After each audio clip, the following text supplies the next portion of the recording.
Oke, mari kita bahas sesuatu yang kelihatannya sederhana, tapi dampaknya luar biasa.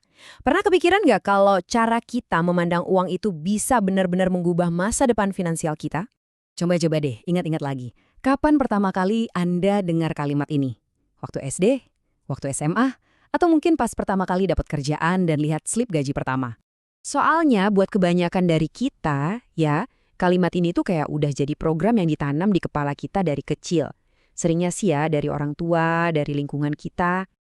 Dan ini bukan sekedar omongan biasa loh, ini tuh udah jadi program uang kita.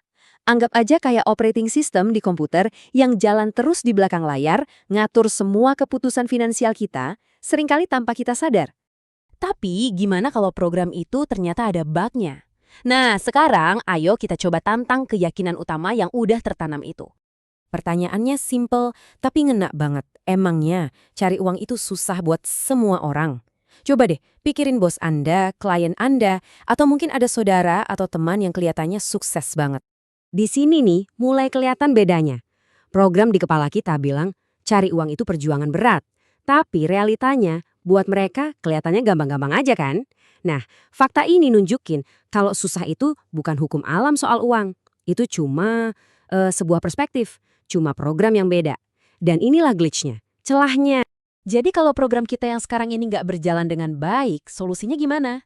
Sederhana, kita download program baru dengan belajar dari orang-orang yang udah terbukti berhasil. Apa sih maksudnya mengunduh program ini? Gampangnya gini, kita menyerap pola pikir, pengetahuan, dan cara kerja orang sukses cuma dengan bertanya ke mereka. Sesimpel itu. Kuncinya itu ada di rasa penasaran yang tulus dan kemauan buat bertanya. Prosesnya itu jujur aja nggak ribet.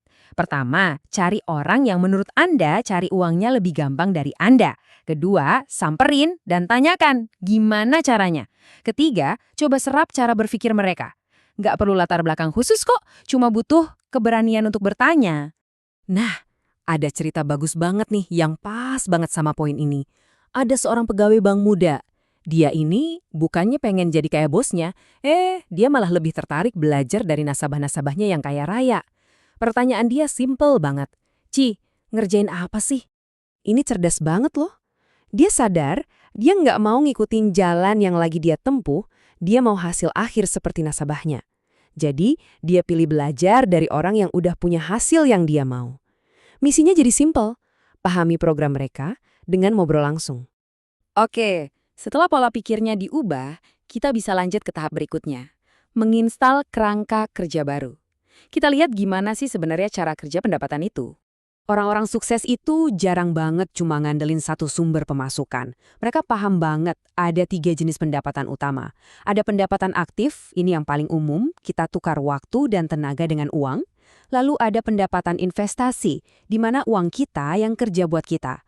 Dan yang ketiga, pendapatan aset, di mana barang atau properti yang kita punya menghasilkan uang. Dan bahkan ya di dalam pendapatan aktif yang kayaknya kita semua paling familiar, itu ada jenisnya lagi. Ada yang namanya pendapatan gaji, yang kayaknya kita semua paling familiar. Terus ada pendapatan laba dari jualan atau bisnis yang bisa naik turun. Dan terakhir, pendapatan proyek, di mana kita dibayar per proyek yang kita kerjakan. Nah, semua ini ngebawa kita ke bagian terakhir yang menurut saya paling penting. Ini adalah pergeseran pola pikir finalnya. Jadi, intinya begini. Mencari uang itu sulit kalau kita nggak tahu caranya. Tapi kuncinya ada di kalimat berikutnya. Ada orang yang tahu caranya. Tanyakan saja pada mereka. Jadi masalahnya bukan di susah atau gampangnya. Masalahnya cuma di tahu atau nggak tahu. Dan kabar baiknya, pengetahuan itu ada di luar sana. Ini benar-benar mengubah cara kita memandang tantangan ini kan? Tujuannya jadi bukan sekedar kerja lebih keras, tapi belajar lebih cerdas. Dan perjalanan itu bisa dimulai dari satu percakapan sederhana. Jadi pertanyaannya sekarang buat Anda, siapa orang pertama yang akan Anda tanyai? Baiklah, kita sudah sampai di akhir. Topik yang sangat menarik ini. Sebelum Anda menutup tab, izinkan saya memberitahu fakta yang mengejutkan. Lebih dari 75% dari Anda yang menonton video ini sampai detik terakhir belum mengklik tombol subscribe. Apabila Anda merasa menikmati konten, jangan lupa share ke teman atau keluarga. Dan supaya Anda tidak melewatkan informasi dan eksklusif video yang akan datang. Jangan biarkan diri Anda menjadi bagian dari mayoritas yang ketinggalan kesempatan emas ini. Ambil tindakan sekarang juga. Gratis kok untuk klik subscribe dan nyalakan lonceng notifikasi. Karena akses istimewa ke pengetahuan ini sangat terbatas. Jadilah yang pertama tahu. Dan jangan jadi penonton pasif yang hanya numpang lewat. Subscribe sekarang.